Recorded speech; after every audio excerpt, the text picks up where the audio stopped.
Rabbi Green, I think you froze. Arnie Garlic in memory of Marco Pearl Man and Philip Man. Yisrael David ben Harav Tzvi Hirsch, Beryl ben Harav Tzvi Hirsch. Yosef Meir ben Harav Tzvi Hirsch, Henya Rivka Pearl Rosner Bas Harav Tzvi Hirsch. In memory of family murdered in the Holocaust. Harav Tzvi Hirsch ben Shlomo Yaakov, Sarah bat Ephraim, Yisrael David ben Harav Tzvi Hirsch, Ephraim ben Harav Tzvi Hirsch, Adia bat Harav Tzvi Hirsch, Miriam bat Harav Tzvi Hirsch, Pesel bat Harav Tzvi Hirsch, Shalom ben Harav Tzvi Hirsch, Shlomo Yaakov ben Harav Tzvi Hirsch, Shmuel ben Harav Tzvi Hirsch. Shall assure her children and grandchildren in memory of her uncle, founding member of BRS, Dr. Israel Brook, Yisrael ben Harav Akiva. Marsha Federbush and family, in memory of her husband, Dr. Uriel Paul Federbush, Uriel Pinchas ben Harav Shimon. Sharon and Fred Lisker, their family and many friends. In memory of her dear mom, Harriet Friedman, Edelbas Yaakov. Leslie and Gail Kaplan, in memory of their parents, Harry and Marjorie Sedell, Irving and Pearl Kaplan. Friends of Avi Gidler, Avram Meir ben Shimon, and Martha Gidler, Charna Bas Yeshaya. Friends of Toby Paris, Saratova Bad Yisrael Dov. Friends of Malka Levi, Malka Bad Yosef. Friends of Joe Wolf, Yosef Ben Chaim, Charlie Gelfenstein and Sam Levine, in memory of Ramona Levine, Rachel Mata Bat Asher. I have a month of learning by Dov Bodlander, in memory of his wife, Udlat Yehuda Tzvi, of Mordechai and Miriam Burr, in memory of his father, Yaakov Ben Mordechai, friends from Yarmouth E, in memory of Miriam and Michael Schiffer's son, Zev David Ben Shimon Halevi, David and Mindel Cheslow, in memory of his mother, Bela Bas Meir. I think that is it. Right? Shemas have an aliyah, crank Rafael Velti Yeshua Shema Tzliya, and L'chol B'nai Yisrael a good gebenched yah. Okay.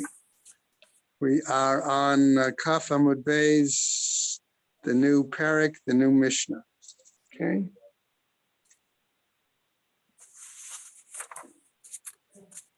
So let's think of the following idea. Okay. We've looked at Gemaras already that have spoken about various styles of beds. Okay. We've seen that they've talked about 4-poster beds. Okay. And then we talk about 2-poster beds. Right. 2-poster bed with the posts being at middle of the headboard, middle of the footboard. Okay. The 4-poster bed being the bed, a frame with legs, rope that goes through parts of the frame. Either the rope goes lengthwise, okay, or either widthwise, okay, all right, and then you would have the posts. So let's assume for the moment we have a few issues with that. Okay, issue number 1, okay, would be, what if somebody sleeps under the bed? Okay, and since the bed is going to have a mattress on it, is that a separate ohel? Okay, is that considered a permanent kind of situation, or is that a temporary situation, right? And is our sukkah then a more permanent situation, or is it a temporary situation? Okay, let's say, take another example. I'm going to take an example of a 4-poster bed. Thank you, sir.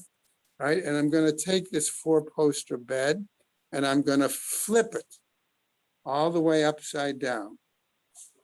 Okay, just the 4-poster bed. I'm now using my 4 posts from the bed as 4, call it legs, call it poles, posts, right, would be a good example. And I've got the frame with the rope. Can I go out and go get my schach and put my schach on top of that Okay, of course, I'm assuming that my frame, no, I don't leave the mattress there. I've removed the mattress.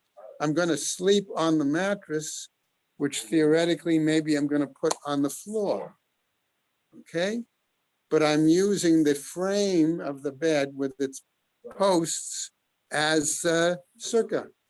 Can I put schach then on the rope on top, assuming that my frame is triangular?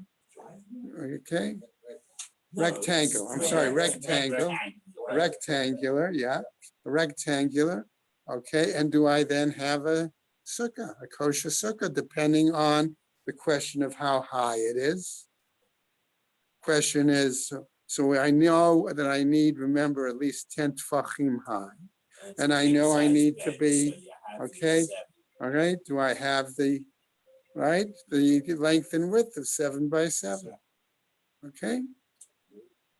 So those are examples of situations that I might deal with in terms of this issue of a bed. Why does it have to be bed? Why are we talking about a bed? Why not just, that's no different than four Because the poles. Gemara is gonna talk about. Okay, bed why? and Because I phrased it in two ways. Number one, my concern is about using a bed, okay, with posts in place of a sukkah. Number two, it would be a whole separate issue, is I'm using a sukkah. I have an existing sukkah, but I have a requirement, the oraita, to sleep in the sukkah because that is one of the ikar acts, one of the most essential acts, okay, of fulfilling the mitzvah, right? Because I could say regarding eating or drinking, I have more leniency there, right? If eating or drinking, if I have a temporary, a snack, I don't have to eat my snack in the sukkah. Okay, but I do have this requirement of sleeping in the sukkah.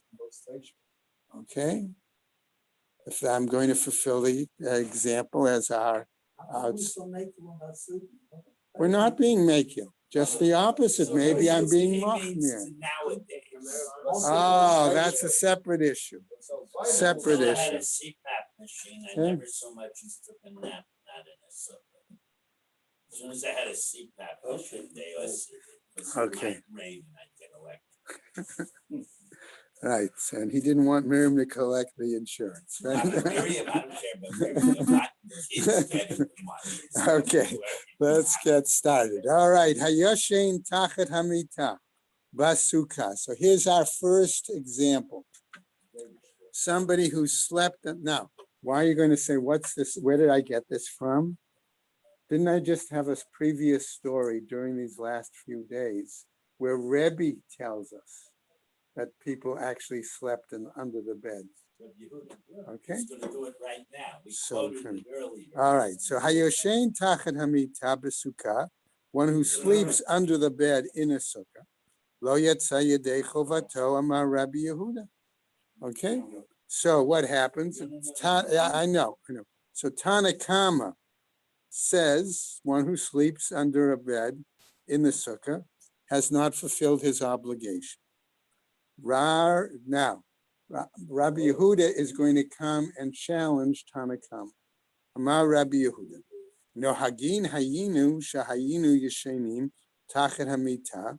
Okay, bifnei hazkenim.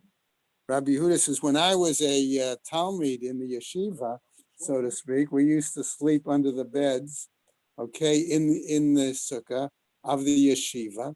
Why? So that would allow more room for the Rabbeim to sleep more comfortably. Well, we'll see. Okay, v'lo amru lanu davar, and they never said anything to us. Okay, now challenging back to Rabbi Yehuda. Amar Rabbi Shimon, Maaseh b'tavi avdo. Rabbi Shimon is telling us, wait a second, I'm going to tell you a story about Rabban Gamliel's servant Tavi, who was even though he was a Canaanite, right, Eved, he still was nevertheless Shomer mitzvahs. Okay, so what happens? Right, and use this as a proof or an attempted proof, okay, in this situation. Okay, Amar Rabbi Shimon Maaseh b'tavi avdo shel Rabban Gamliel, shahaya yoshein tachet hamita, that Tavi used to sleep under the bed in the sukkah. Va'amar lehen, and they said to him, Rabban Gamliel is Kaimim, Re'item Tavi. Okay, and in this situation, Rabban Gamliel himself was telling the sages, his colleagues, Who didn't complain okay, about it. right, and they never said anything, right? Re'item Tavi Avdi, Shahu Talmid Chacham, V'yodea she'avadim p'turim min hasukah. Okay, he is a well instructed, well-known scholar in a sense. He's knowledgeable in the laws and mitzvahs, and in this case, right? And he knows that a servant that is Eved Kanani is exempt from sukkah. Nevertheless, what? Lefichach yashen hu tachet hamita. Okay, that he nevertheless sleeps under the bed. Okay, nobody said anything. Ulafi darkenu lamadnu shahayashen tachet hamita lo yetsa yedei chovata.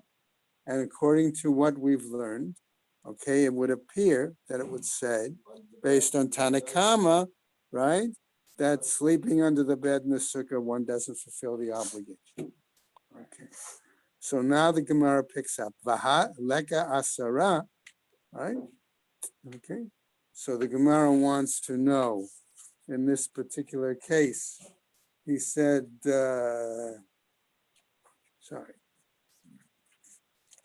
right?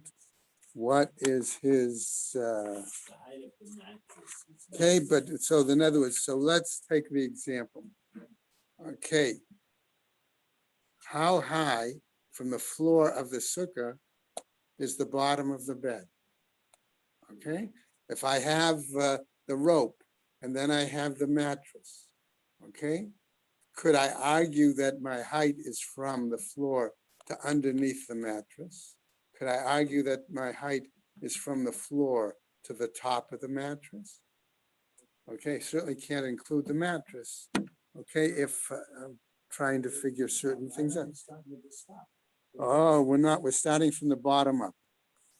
Okay, Was there a Huh? mattress under the bed? This is just a He's mattress. commenting, so he's asking a question. His first question is as follows. How can you say, even try to argue that a person might be fulfilling the requirement if we said just before that the height of the sukkah has to be 10 tfachim? And how high could it be, okay, from the floor to the bottom of the bed? Okay, Michael, you wanted to add to something?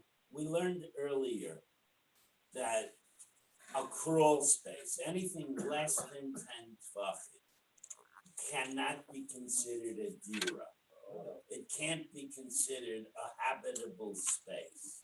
So the havamina here is that since this thing, the bed itself, the surface of the bed, whether it's a mat or a mattress, is less than 10 tefachim from the ground, that being under it is insignificant, that you're still not blocked from the sukkah. Because if you say that any cover blocks you from the sukkah, you would have to sit in it naked. You have to have your head and most of your body in the sukkah, but you're wearing Okay. a suit. All right, So just a barrier is irrelevant. You can sleep in the sukkah with a blanket on. and that would be. So he's saying that this Okay, covering so is that's right. insignificant, which is less than 10. Okay, that may be one shot. I just want to focus on what all right, so here, Vaha Leka Asara. So the Gemara starts off with saying the height between the floor and the bottom of the bed isn't, okay, if it's not 10, how could you even consider the possibility to say that they would be But Yotze? it's a barrier. No, Okay. that it's a barrier. Oh, wait a second, I'm not there yet. Tirgama Shmuel, b'mita asara. So Shmuel says, wait a second, maybe the height from the floor to the bottom of the bed is 10. Okay? Which means that's why he's not Yotza, because he's sitting under it. So in other words, if it were to be 10, then we get to our question here, is that a separate enclosure, a separate ohel? Okay? Regardless, the point is, it's not an issue even here of skach yet, it's simply an issue of, is it a separate enclosure? And because you're in a separate enclosure, you're not Yotzei in the sukkah. That's the point. Okay, so that's now Tznan Hatam, and we were taught elsewhere in another Mishnah the following: Echad chur shechararuhu mayim, okay, o shratzim o sheachalto melechet. Okay, the same would apply. Okay, if we had a situation, right, where we had someone hollowed out a hole of some kind, okay, all right, all right. So, okay, so what happened? Shechararu mayim. In other words, let's say we had a situation where water came and it made a like almost, I won't call it a cave, but that's the closest cavity, right? Right. So that's right. One case, or that some sort of animals dug it out or whatever. Okay, or it's some corrosive material was there. Acidic water. Okay, whatever, something to cause it, right? V'chein, okay, what else? Midbach avanim, or likewise, let's say we have there was a avalanche, and the avalanche was such that the rocks that came down formed a natural kind of cave or cavity, okay, something like that, all right? So let's say that situation, midbach avanim, b'chein soar, or something else, right? That got hollowed out, shel korod of beams, right? Ma'ahil al hatuma.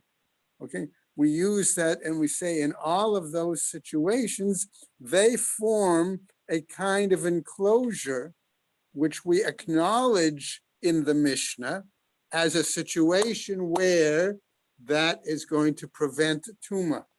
So if we say elsewhere that those things can be enclosures, And they're less than 10. okay, and it could very well be that they might be less than 10, okay, then don't we have to say then that the situation with the bed is also a kind of enclosure, right? That's the point we're getting here. Rabbi Yehuda Omer, says Rabbi Yehuda, Kol ohel she'eno asui biyadei adam eno ohel. So Rabbi Yehuda is now coming to tell us, unless it's human constructed, it's not considered an enclosure. Okay? My Tamad the Rabbi Yehuda, asks the Gemara. So what is Rabbi Yehuda's rationale? As we go to Kaf Aleph, today's text, right? Yalif ohel mi mishkan. He learns a gzera shava, the common language of the word ohel, from a example of the Mishkan. And now the Gemara is going to give us and spell out that gzera shava. Okay? Ktiv hacha zot hatorat adam ki yamut ba'ohel. We have that example from the pasuk. Right, this is the law regarding a man who will die in a tent. Okay, from a pasuk in Bamidbar. Right, what happens? Uktiv, and elsewhere it's written hatam there. In other words, in regards to another case in Shmo, right? Vayifros et ha'ohel al hamishkan. Okay, there where Moshe, all right, was involved, he actually put the covering there, okay, on the Mishkan. Now, malahalan bidei adam, the same way there, in regards to the Mishkan, Moshe actually put the skins, not, but whatever. In other words, it was humanly covered, okay, that was the point. Afkan bidei adam. So likewise here, okay, Rabbi Yehuda holds to be a valid enclosure, it must be made by a human being. Excuse me. For Rabbanan, and as far as the rabbis are concerned, ohel riba. There, it's simply the fact that looking at the pasuk, we see the fact that the pasuk contains the word ohel a number of times, and in doing so, then we could say, okay, one time it refers to enclosures made by human beings. Another time, we could say the word ohel refers to enclosures that are as a result of a natural or nature or something else. No, I said that. Right. The first is human, the second another time. Right. Okay. V'savar Rebbe Yehuda, and Rebbe Yehuda is of the opinion, Kol ohel she'eino asui b'dei adam, eino ohel. Are you therefore saying that Rebbe Yehuda holds that an enclosure that is not made by human beings is not considered a valid enclosure? Okay, urminha. But I will challenge this with a contradictory braita, where Rabbi Yehuda is going to ultimately mention something about enclosures to us, right? That are not made. Okay, and what does he say? This braita, Chatzerot hayu benuyot b'Yerushalayim al gav hasela.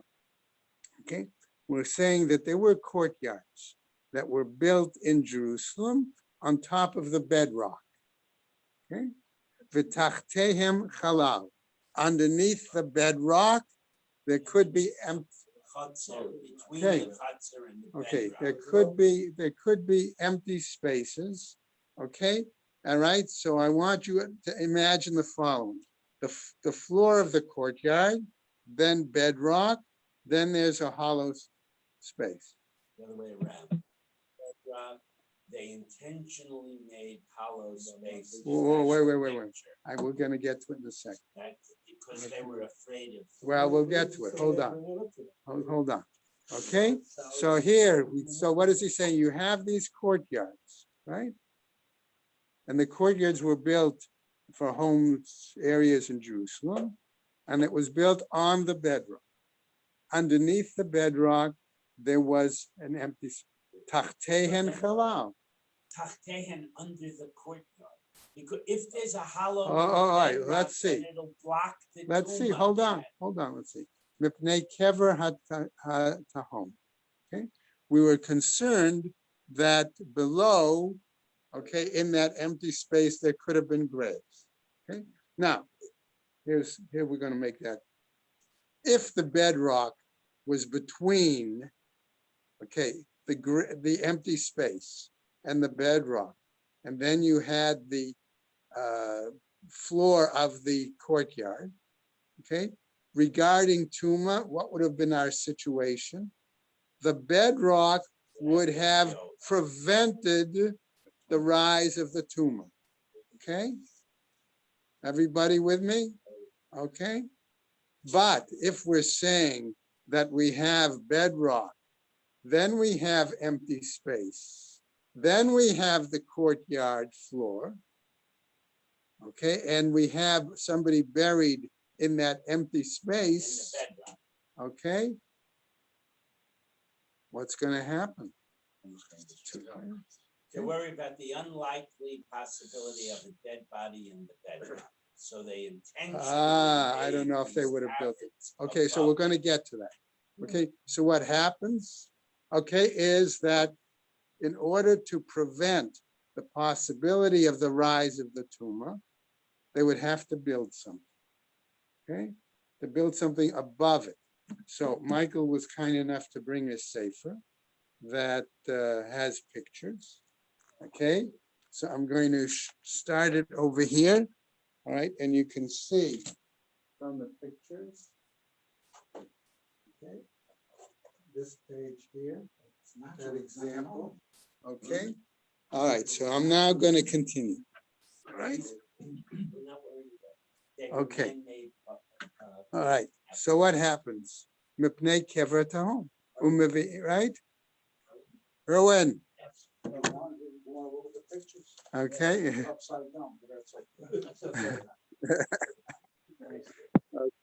Mipnei kever tahom, umevi'im nashim ubarot. So what did they do? okay, in order to guarantee the following. They would bring pregnant women, the women who have given birth, and they would bring them into this area, okay, that was protected by these arches or these, okay, whatever, all right? Umigdalot b'neihem sham lepara, all right, and they would raise their children there in tahara, in purity, all right? Okay, and therefore then they would have these children, okay, ride on the back, right? Okay, and then they would bring oxen. Okay, and so what happened? When these children in purity would be used to help get the water from Mei Shiloach and bring that water back for ritual purposes. Okay, and so from there, that's what we're going to see.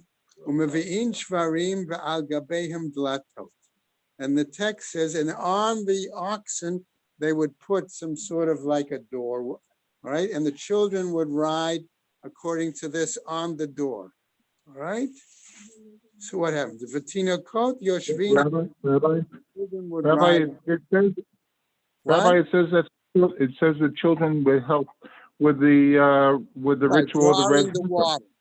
Right, they would draw the water from the Mei Shiloach for certain rituals. Okay? Yeah, but where does it ever come up with the children being involved in the ritual of the red heifer? That's just like thrown in there from nowhere. Right. Okay? V'kosot shall even be a dehem. And they would use stone vessels because the stone vessels are not mekabel tuma, and therefore, as a result, they would use those vessels to draw the water from Mei Shiloach, and then ride the oxen back to the temple, and then they would bring that water to be used. Okay. Now what happens? Higiu l'Shiloach. They got to the spring. Yordu l'toch hamayim umil'um va'alu v'yashvu lahem. They would get off the oxen. They would dip the stone vessels into the water. Okay, then get back on the animals and ride them back. Okay, so what happens? So going on then, Rabbi Yossi Omer, according to Rabbi Yossi, Mimkomo Haya Mishal Shale. Okay, he claims that they would get to the place and they would lower the stone utensils into the water. That the kindlach they are riding on the back of these oxen wouldn't even get off the oxen. Okay, because they could become tomei in the water if something was buried underneath the flow of the water, which we're going to get to shortly. Okay, so that's the concern. That was Rabbi Yossi's statement. Vitanya, and then we learned Rabbi Yehuda Omer. He says the following: Lo hayu mevi'im delato. No, they didn't bring doors for the children to ride on the back of the oxen. Ela shvarim. They simply brought the oxen. Okay, large animals that I'm saying a 6 or 7 year old theoretically could sit on. All right, to think of I'm thinking right now, I was just with my 5-year-old grandson. Okay, one's 5 and one is 7. Okay, so he could sit cross-legged. Okay, we can't call it Indian style anymore. Okay, all right, but we understand that on the back of a large ox. Okay, and his limbs would not fall over the side of the animal. The ox becomes an oak. Okay, so what happens there? Any tumor that might come from underneath would be blocked by the body of the animal, and therefore not approach the child. Okay. So that means a natural arch is good enough. Okay, so we're going to get to that in a second. Rabbi Yehuda Omer, Lo hayu mevi'im delatot el shvarim. They only brought the oxen. V'hashvarim, the ohel she'eno asui b'yedei adam. Who? Okay, and here's our example to show that if the natural body of the animal can block the tumor, okay, that says that it shows that it doesn't have to be a human-made enclosure that we're talking about, that a natural enclosure should also work. Okay? Now, Uktani, and we also learn Rabbi Yehuda Omer, Lo hayu mevi'im dlatot el shvarim. Okay? So also Rabbi Yehuda said the same thing. They only brought the animals and not the doors. Ki ata Rav Dimi, and when Rav Dimi came, Amar Rabbi Eliezer, Moda Rabbi Yehuda, Kimelo Egrof. Okay? But Rabbi Yehuda would agree to the fact that a natural formed enclosure that was at least the size of a fist, and we don't mean an average person's fist, we mean the fist the size of a particular individual, okay, whose name is going to be mentioned, Ben Avtiach, in note number 23 on 21A2 of Art Scroll, whose fist was about the size of a human head. Okay, so that pretty big guy, right? Okay, so that's what he says. Tanya Nami Hachi. And we also have the following brain. Umoder Rabbi Yehuda, that Rabbi Yehuda would also acknowledge B'shkifin ubenekike, okay?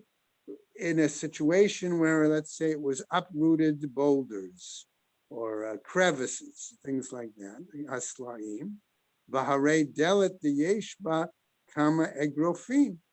Okay, but what about the fact that wouldn't a doorway here be a number of fists, right? Ukatani Rabbi Yehuda, and Rabbi Yehuda also taught Omer lo, okay? He would say no there. Hayu mevi'im dlatot el shvarim. Also, again, they didn't bring the doors, they brought only the animals. So Amar Abaye, and Abaye wants to clarify it by saying as follows: Alohu tzruchu lahavid dlatot. It wasn't necessary for them to bring the doors because the oxen were wide enough, large enough, fat enough, whatever, to provide that kind of a separation and enclosure. Okay? All right, so what happens? So Rabba Amar, Rav is going to give a slightly different explanation. Lo hayu mevi'im dlatot kol ikar. According to Rava, they didn't have to bring doors at all. Why? He says, Mipnei da'ato shel tinok gasa'ala. Namely, if the kids had been riding on this door, the kids would have been more free in their behavior. Okay, so they maybe would have allowed a limb to hang over the side of the door perimeters. Okay, that would be the case. All right, Shema Yotzi Rosho o Echad Me'evarav, that perhaps his head or one of his limbs would have hung over, extended over the door frame, so to speak, the door panel, and Vayitame, and he would have been tumor, Bekever Hatahom, and he would have become Tame then because of this grave underneath, right? Tanya Kavate de Rabba, and we have a Braita that then supports this explanation that Rava gives us, right? Rabbi Yehuda Omer, Lo hayu mevi'im dlatot kol ikar. According to Rabbi Yehuda, they didn't bring doors whatsoever. Mepnei sheda'ato shel tinok gasa alav, because the children might behave inappropriately. We said, Shema yotzi rosho echad me'evarav v'yitamei bekever hatahom. Okay, that again, same thing. The Bright is saying this is supporting Rava's explanation. Okay, that he might have extend and something, right? Ela mevi'in shvarim, all right, but they would bring hashvarim mitzrim, okay, Egyptian oxen, which were big, fat oxen, all right? All right, remember oxen are a lot, right? Shekrisotehen rechavot, that their hindquarters, so to speak, were very wide. Vatinakot yoshvin al gabehen, and the young children could sit on them. V'kosot shall even biyadehen, and they young children would be carrying stone utensils. Higiu l'shiluach, they got to the water site. Yardu, they got off the animal. Umila amr, they filled up the utensils. Va'alu v'yashvu lahen al gabehen, and then they climbed back onto the backs of the oxen, right? V'harei, so given that, again, we see that therefore we could have proof that a natural enclosure, okay, is a valid enclosure, okay? Now what happens? We got to get back to our topic of the bed, right? V'harei mita, diyesh ba kama agrofim.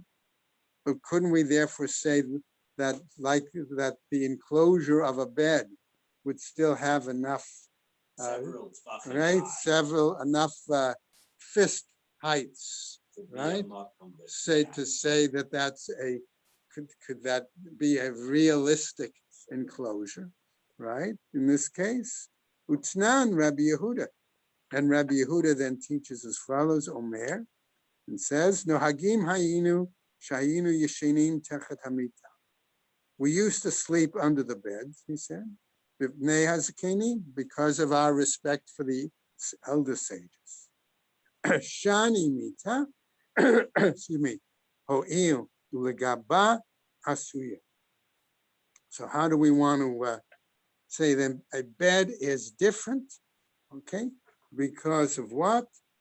You want to say because it was made for a particular purpose? No, the bed is, Hey, the when you Gaba, put stock on it, Sleeping Okay, on we're gonna top of get, it. you're thinking of the bottom. In other words, you don't care. When you're sitting in the sukkah, you look up. So when you're in this room. you okay, I'm look up gonna, to the ceiling. okay, that's true, but But let's they take it this used way. the top of the bed. They Okay. weren't making it All right, as so let's enclosure. go They were through it making this way. as a surface. Okay, so his argument is going to be as follows. Shani hamita ho'il ulegaba asuya. The bed is different because you're talking about underneath part. Shvarim nami legaban asuyim. Therefore, we're talking, isn't that make it similar to the oxen? Because we're talking about the underneath part. Kids sit on the top. Okay, and the kids are all sitting on the top. Now, ki ata Ravina ma Rabbi Elazar, he says, Shani Shvarim, ho'il umeginim al haroim, b'chama mepnei hachama, u'b'gshamim mepnei hagshamim. No, he says, no, the issue of oxen is different and unique, okay? Because oxen generally, okay, the body of the ox is often used as a protective enclosure in other situations as well. Where Okay. they use the underside. Okay, where the Not always. person, the shepherd, okay, either he hides, so to speak, or under the body of the ox to protect him from the sun when it's extremely sunny, or to protect him from the rain when it's quite rainy. I have a question. I understand what you're doing. You're worried that is it an oil? Right. If it's not an oil, we have a problem. So if you just Don't prove, know.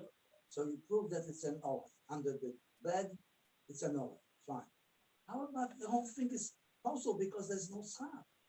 No, there is schach Where up on above top? it. We're gonna, okay, You're inside a sukkah. But with I a am bed. laying under the mattress. okay. So No, I you're don't. not Wait, inside. Sam, It doesn't matter. think again. Remember I started with a discussion. I'm taking a 4-poster bread. I'm flipping it over. We're not up to that. I know, but I want to give him something to picture in his mind. 4-poster bed, I flipped it over. Where is the mattress? It's not up here. It's on the floor of the area. That's not the case. Wait a second, right? I could put the There's nothing mattress, above me. I have no, the mattress is not above you, I don't understand that. okay? The mattress is not above I'm me. not laying on top of the bed. No, if, Now we're getting to a different case, okay?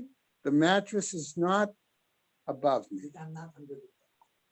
No, that was an earlier case. So what happened with the earlier case? I was under the bed You prove that it's an OL. So wait a second. So now I'm going to make some comparisons short. Go ahead, quick. We've determined that even if it's less than 10, if it's more than a tefach, or at least a decent sized tefach, it is an OL. But You know, the new argument is, the reason something is an OL is because it has a ceiling, so to speak. And the mattress forms said ceiling. So somebody comes along and says, I wasn't making a ceiling when I put the mattress on the bed. I was making a surface. So you can't call it an OL. I don't care that there's a ceiling. All I want is a flat surface to lie on. So how can you say being under it is it being in an OL? So they say, just a minute.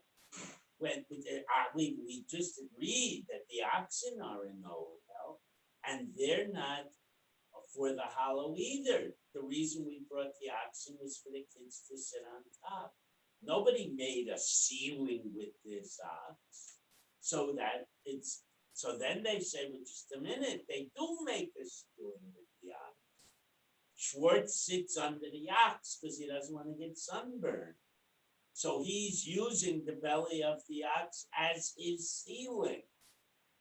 So now the issue now is it required to have a ceiling for it to be an OL?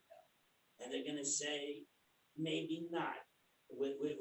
That's gonna pick up on that, okay? All right, so the other with the implication that Gemara is gonna raise now.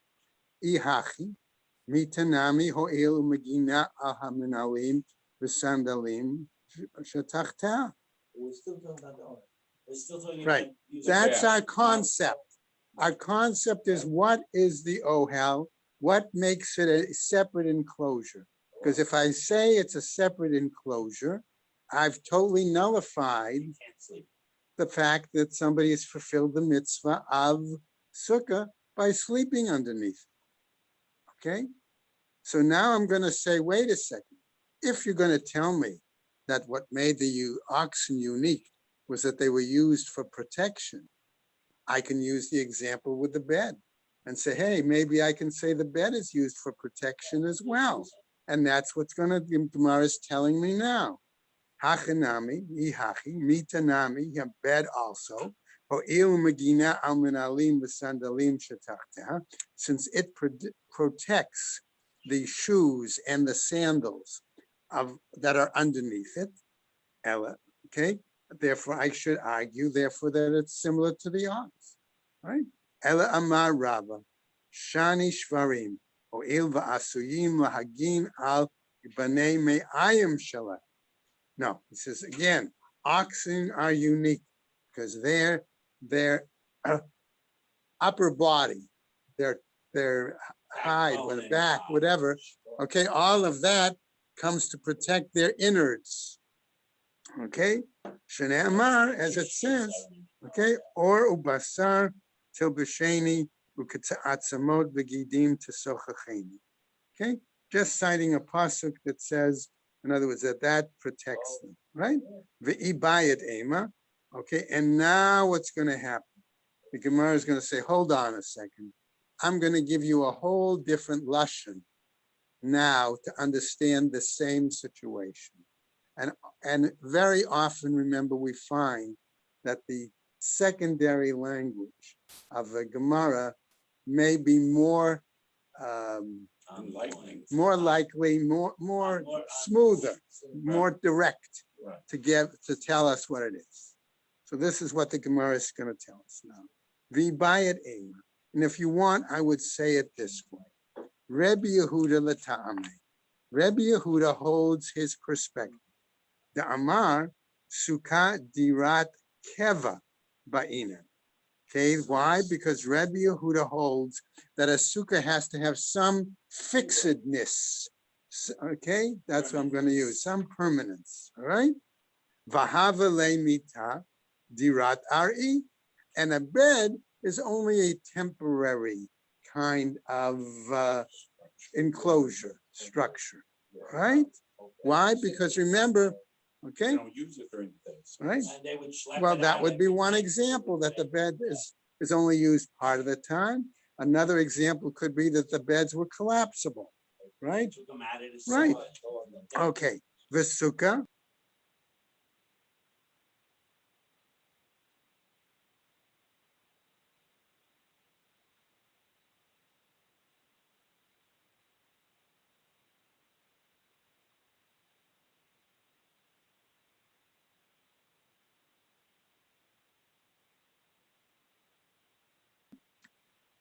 Okay, with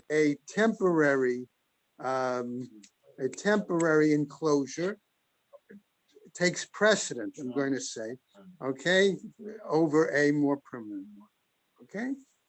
Vaha, Rabbi Shimon, but in this case, Rabbi Shimon, the Amar Nami Sukkah Dirat Keva, okay, who says that a sukkah also is a temporary residence, all right? I'm sorry, that a sukkah is a fixed, okay? Ba'inan, that he says that also. Hava'ate ohel ari, umavatel ohel ari keva. Okay, and he comes to say that maybe the temporary does, okay, take over, takes precedent over the fixed, right?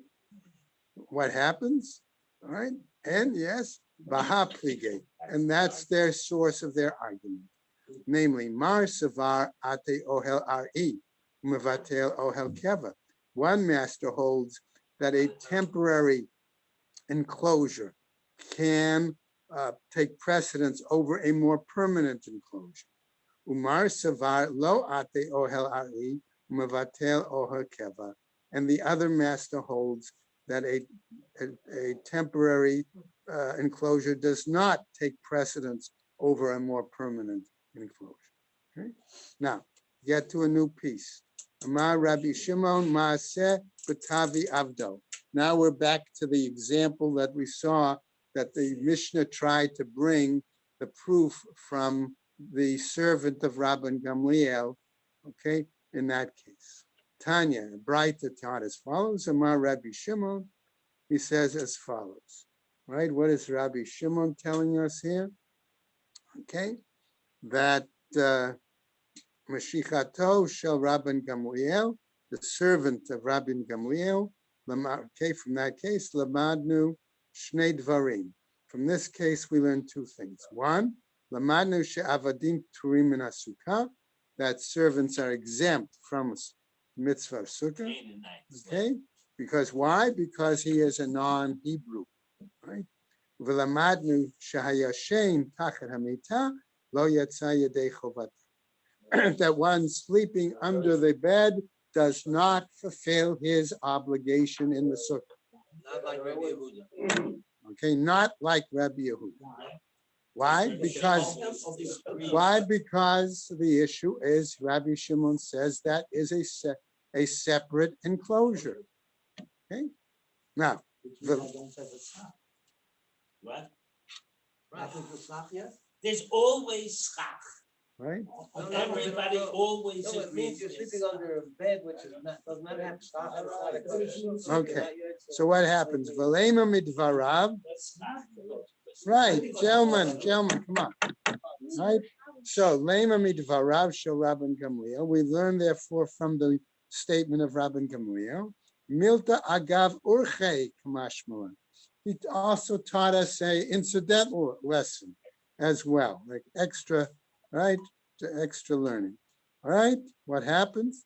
Ki hada amar Rav Acha bar Ada, like that said by Rav Acha bar Ada. Va'amre la amar Rav Acha bar Ada, amar Rav Hamnuna. Others say in the name of Rav Hamnuna, amar Rav, the name of Rav. Minayim shafilu sichat talmidei chachamim tzricha lemon. How do you know if even the, I don't want to say idle conversation, casual, coffee table talk, right? Casual, right? Shneamar va'alehu lo yibol. Okay, and it says therefore that the leaves do not wither. All right. Okay, let's go on now. Yeah, we'll go a little bit. We still have a couple minutes. Okay, What does it mean that the right, that they don't wither? Okay, in other words, the same way that we cite that pasuk from Tehillim, okay, that basically even light comments, okay, same way leaves can fall from a tree, but they don't turn bad. So even light comments that come off scholars, they don't, you can learn something from. Casual conversation, right? Think of all the examples where they said two scholars were walking through the marketplace and okay, and the students would follow them. And listen to hang on every word. Right? Hasomech sukato b'kar'ei hamita sheira. What does this Mishnah tells us? If he supports his sukkah with the posts of a bed, okay, he says the Mishnah says it's kosher. Rabbi Yehuda Omer, imeina yichola la'amod b'fnei atzma sula. That if it's not able to stand by itself, it is invalid. Gemara, my Tama, what's the reasoning to Rabbi Yehuda? All right, plige ba Rabbi Zera v'Rabbi Abba bar Memo. Okay, there is a difference of opinion. Okay, here as follows, right? Chad amar mipnei she'en la keva. One is going to say that it's not sturdy enough, it's not fixed, right? Not permanent enough. V'chad amar mipnei she'ma'amida b'davar hamikabel tuma. Okay, and the other says no, the bed frame might still have the legs, and so therefore maybe you're only going to consider it almost like a utensil, and therefore it's capable of tuma. There is introducing a whole new notion Right. that the walls of a sukkah might be problematic if they're makabel. Okay, we don't get where you're a bit ahead, man, but we'll gradually get there. My Banai, what's the difference in their two arguments? One says makabel tuma, one says because it's not permanent enough, right? Kagon shenagaba podim shel barzel v'sichech alehi. Let's say we take the example of what? That he's going to use metal poles, okay? Strong metal poles as his frame for the sukkah, okay? Right? My bin what happens? He sticks the metal poles into the ground, right? V'sichach aleihen, and he puts schach over them, okay? Now, Laman da'amar lefi she'en la keva. According to the one who says it's a question of permanence, hare yesh la keva. Having metal poles, it's going to certainly be pretty permanent, pretty sturdy. Uman damar mipnei shema'amida b'davar mikabel tuma, hare ma'amida b'davar mikabel tuma. And according to the one who says we can't use it because it's susceptible to impurity, sure enough, metal poles are susceptible to impurity. So that's a problem. Okay, Amar Abai, Lo Shanu Ela Samach. Abai wants to throw in there, maybe he was simply placed it, right, over the bed. Okay, Aval Sichach Al Gav Hamitak Shera. But if he puts it on top of a bed, If the schach isn't direct, if you put a board. okay, let's between say I've got, right, I'm going to come back to it. Okay, so I use, let's say, a metal frame, right? And I've got a metal frame on the top, right? I can't put my schach directly on it, right? What do I got to do, Sam? Sure he does. I put 1x2s on top of the metal frame, and then I put my schach on top of that, right? Okay? So it's not touching the metal. Exactly. It's not Okay. supported by the. All right, so that's part of what the example they're trying to understand. Okay, aval sichach al gabei hamita kshera. But if I put then the frames of the bed on top, okay, my tama, what's the reasoning? Laman damar lefisha ein la keva. That satisfies the one who says the question of permanence. Hare yesh la keva. Now certainly it has permanence. Laman damar mipnei shehama amida b'davar mikabel tuma. According to the one who says the issue is based on impurity. Hare ein ma'amida b'davar hamikabel tuma.